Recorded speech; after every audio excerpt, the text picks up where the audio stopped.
আপনার দৃষ্টিতে প্রফেসর ইউনূসের ভুলগুলো কোথায়?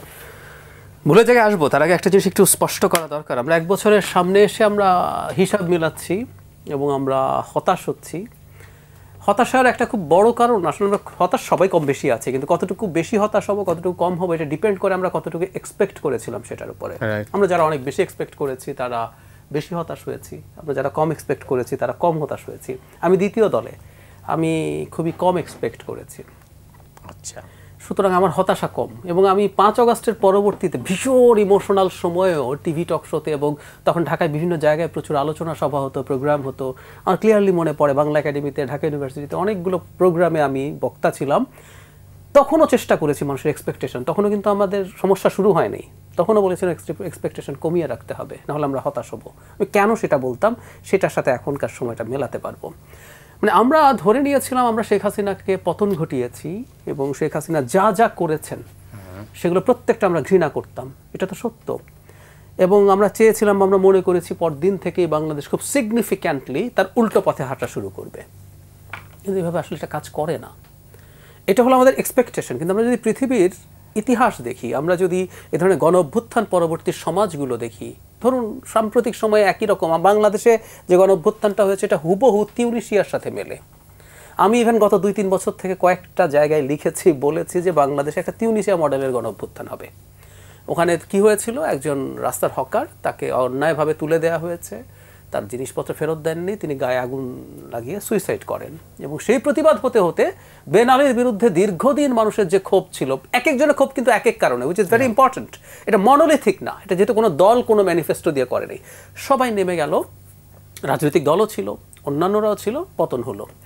এরপর যেটা দাঁড়ায়, প্রত্যেকে এটার ক্রেডিট ক্লেম করে এবং প্রত্যেকের দেশটাকে দেখার দৃষ্টিভঙ্গি একেবারেই ভিন্ন।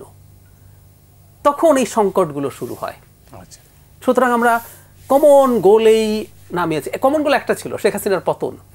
বাকি যে ফ্যাসিবাদী ব্যবস্থার বিলোপ, এটা সেটা সংস্কার না, সরি, অনেক মানুষের এই বিষয়গুলো মাথাতেই ছিল না। বিএনপির কথা যদি বলি, বিএনপি একটা বুর্জোয়া পলিটিক্যাল পার্টি, সে নির্বাচন দিয়ে ক্ষমতায় যেতে চেয়েছে, সে যেতে পারে নাই। সুতরাং শেখ হাসিনা গেলে তার সেই পথ খুলবে, সে ক্ষমতায় যেতে চায়, পারলে 3 মাসের মধ্যে নির্বাচন হলে সে প্রস্তুত ছিল, সে ক্ষমতায় যাওয়ার জন্য নির্বাচন চাইতে পারে, ও তো মাঠে ছিল। তো সুতরাং আমরা করলাম কি, অনেকে, এবং আমি সরাসরি যদি বলি খুবই urban educated conscious middle class কতগুলো চিন্তা চাপিয়ে দেওয়ার চেষ্টা করলাম, যে জনগণ তো শুধু শেখ হাসিনা পতনের জন্য করেনি, আরও ইত্যাদি ইত্যাদি ইত্যাদি ইত্যাদি এত কিছু চেয়েছে। এটা বলে আমরা নতুন এক্সপেকটেশন শুরু করলাম। এবং এখনও বলছি, এই যে হতাশ হবে বলছি, আমি জানি না, আমিও জানি না, কিন্তু আমরা কি জানি আসলে যে মানুষগুলো হতাশ হওয়ার কথা বলছি, মানুষ বলতে কারা? আমি আপনি টিভিতে কথা বলি, লিখি, সোশ্যাল মিডিয়ায় লেখার ক্ষমতা আছে, কিন্তু অসংখ্য কোটি কোটি মানুষ, মেজরিটি, আমরা মানে মেজরিটি যে সাইলেন্ট পিপল, যাদের ভয়েস শোনা হয় না, সাবালটার্ন, আমরা যদি কলোনিয়াল স্টাডিতে হিসাব করি বলি, তার ভয়েসকে আমরা জানি। সে কি আসলে মনে করে সে এত হতাশ? সে কি মনে করে আমার সংস্কার হয় নাই বলে খুব সমস্যা হয়ে যাবে? সো আমি এই সংকটটা দেখছি আমরা যারা অনেক এক্সপেক্ট করেছি। এখন আমি যদি এই পয়েন্টে দাঁড়িয়ে দেখি, বাংলাদেশ যদি এখন থেকে জাস্ট একটা নির্বাচনের দিকে গিয়ে একটা পাওয়ার ট্রানজিশন ঠিকঠাক মতো হয়, আমাদের আরব স্প্রিংয়ের অভিজ্ঞতার আলোকে আমরা বলবো আমরা স্টিল ভালো জায়গায় আছি। এবার আমি ডক্টর ইউনূসের পয়েন্টে আসছি। আমি কি ওনার ব্যাপারে হতাশ নই? উত্তর হচ্ছে ভীষণ হতাশ। আমি মনে করি আমরা আরও অনেক কিছু পেতে পারতাম যদি ওনার সরকারটা বেটার ওয়ার্ক করতো। ভাইয়া যেগুলো বললেন খুবই রাইটলি, শুধুমাত্র তো সুদমৌকুফ উনি অনেকগুলো অনুমোদন নিয়েছেন, একটা ভার্সিটির অনুমোদন নিয়েছেন, একটা ডিজিটাল ওয়ালেটের অনুমোদন নিয়েছেন, স্টারলিং, এগুলো স্টারলিং, মানে এগুলো দৃষ্টিকটু তো মানে একটা বোধহয় ম্যান পাওয়ার আছে, ম্যান পাওয়ার তো মেন ওটা, এবং ডিজিটাল ওয়ালেট উনি নিয়েছেন, অনেক কিছু। তো এগুলো খুবই দৃষ্টিকটু আছে। কিন্তু যেটা সবচেয়ে সংকটপূর্ণ বলে আমি মনে করি সেটা হচ্ছে ওনার ব্যর্থতার কারণে হোক অথবা উনি এটার মধ্যে ইনভলভ থাকাই হোক, বাংলাদেশকে দীর্ঘদিন থেকে চর্চা শুরু হয়েছে ক্ষমতা নেওয়ার কিছুদিনের মধ্যে কিছু মানুষ চাইছে সরকারটাকে as much as possible prolong করতে হবে। সেটারই ম্যানিফেস্টেশন হিসেবে কতগুলো জিনিস ঢুকেছে, যেমন আইন শৃঙ্খলার অবস্থা খুবই খারাপ। মানে একটা সরকারের খুবই বেসিক রুটিন কাজ হচ্ছে আইন শৃঙ্খলা রক্ষা করা, অথচ বাংলাদেশে এটার ডিজাস্টারাস অবস্থা। সরকার কি চাইলে সেনাবাহিনীও মাঠে আছে, পারতো না? আমার আর্গুমেন্ট হচ্ছে সরকার আন্তরিকই না। নিদেন পক্ষে আপনি স্বরাষ্ট্র উপদেষ্টাকে তো সরানোর চেষ্টা করতেন, যে ঠিক আছে ওনাকে দিয়ে হচ্ছে না, আমি অন্য একজনকে দায়িত্ব দিই অথবা নতুন কাউকে আনি, তার সাথে একজন বিশেষ সহকারীও আছেন।